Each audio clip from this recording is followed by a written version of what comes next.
Dear learners, আসসালামু আলাইকুম। Shahjahanpur job solution coaching সেন্টারের পক্ষ থেকে আন্তরিক অভিনন্দন এবং শুভেচ্ছা। আমরা ভয়েস নির্ণয় করব। শুরুতে যে সেন্টেন্সটি লিখেছি, সেন্টেন্সটি হচ্ছে হানি টেস্টেড সুইট, অর্থাৎ মধু খেতে মিষ্টি। এই হানিটা হচ্ছে uncountable noun, third person singular number, এটা হচ্ছে সাবজেক্ট। আর টেস্ট হচ্ছে ভার্ব।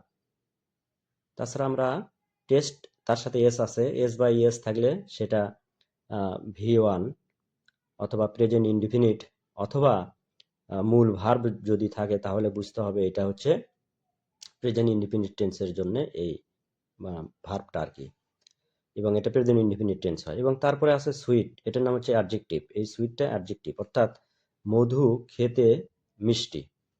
এই ভার্বের নাম, যেহেতু এটা সুইট, এটা অ্যাডজেক্টিভ, তাহলে এই অ্যাডজেক্টিভের আগের এই ভার্বের নাম হচ্ছে quasi passive verb. Quasi passive verb অর্থাৎ QUASI, কোয়াজি প্যাসিভ, তারপরে হচ্ছে যে ভার্ব। তাহলে এটা হচ্ছে প্রেজেন্ট ইনডিফিনিট টেন্স। এটার নাম, এই সেন্টেন্সটা হচ্ছে present indefinite tense. Present PRIT, present আইতে ইনডিফিনিট, ইতে টেন্স, প্রেজেন্ট ইনডিফিনিট টেন্স। তো প্রেজেন্ট ইনডিফিনিট টেন্সের ভয়েস করতে হলে সাহায্যকারী ভার্ব হিসেবে অ্যাম, ইজ আর আনতে হয়। তো আমরা ভয়েসটা নির্ণয় করি। তো এখানে এ ধরনের সেন্টেন্সে কোয়াজিফেসিভ ভার্বযুক্ত সেন্টেন্সের ভয়েস করার জন্য প্রথমে যে সাবজেক্ট আছে আমরা সেই সাবজেক্টটি লিখব হানি। তারপরে যেহেতু এটা আনকাউন্টেবল নাউন এবং থার্ড পারসন সিঙ্গুলার নাম্বার, এই জন্য আমাদের কি করতে হবে, এই অংশটা বাদ দিয়ে একটা লিঙ্কিং ভার্ব জুড়ে দেবো এখানে। তো লিঙ্কিং ভার্ব কারা? লিঙ্কিং ভার্বটা অ্যাম, ইজ, আর, ওয়াজ, আর। তো এখানে অ্যাম, ইজ, আর আসবে। তাহলে হানি আনকাউন্টেবল নাউন এবং থার্ড পারসন সিঙ্গুলার নাম্বার, এই জন্য অ্যাম, ইজ, আর এই তিনটের মধ্যে থেকে আমরা ইজ নিব। যেহেতু অ্যামটা এর সাথে বসে আর বসে হচ্ছে বহু বচনের জন্য।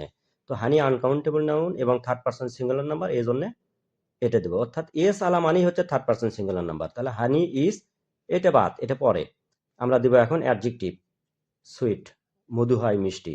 তারপরে অতিরিক্ত একটা অংশ নিয়ে আসবো হোয়েন ইট ইজ।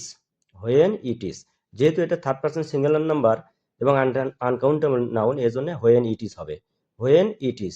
তাহলে হানির কাজ শেষ। তারপরে হচ্ছে সুইটের কাজও শেষ। তার থাকে হচ্ছে টেস্ট, যেহেতু এটা হচ্ছে V1 টেস্ট। এই টেস্টের 3 নম্বর ফর্ম হচ্ছে, ভার্বের পাস্ট পার্টিসিপল ফর্ম হচ্ছে টেস্টেড। এখানে আমরা দিয়ে দেবো টেস্টেড। অর্থাৎ হোয়েন ইট ইজ দেবার পরে ভার্বের 3 নম্বর ফর্ম, ভার্বের 3 নম্বর ফর্ম। তাহলে এই তো মোটামুটি ভয়েস হয়ে গেল। অর্থাৎ হানি ইজ সুইট, মধু হয় মিষ্টি, হোয়েন যখন, ইট ইজ টেস্টেড ইয়াকে খাওয়া হয়। এইটা হচ্ছে যে, এটা হচ্ছে লিঙ্কিং ভার্ব বা মূল ভার্ব। এটার নাম লিঙ্কিং ভার্ব, আর হচ্ছে আমরা বলতে পারি মূল ভার্ব। এই হানি ইজের পরে এই সুইটটা আমরা আনে দেবো, অ্যাডজেক্টিভ আনবো। আর এই টেস্টের আমরা ভয়েস করব। সেই ভয়েস করার জন্য আমাদের অতিরিক্ত অংশ আনতে হবে, হোয়েন ইট ইজ, তারপরে ভার্বের 3 নম্বর ফর্ম টেস্টেড। আচ্ছা, একইভাবে আমরা, এটা আপনারা করবেন, কমেন্টে অবশ্যই আপনারা করে দেখাবেন।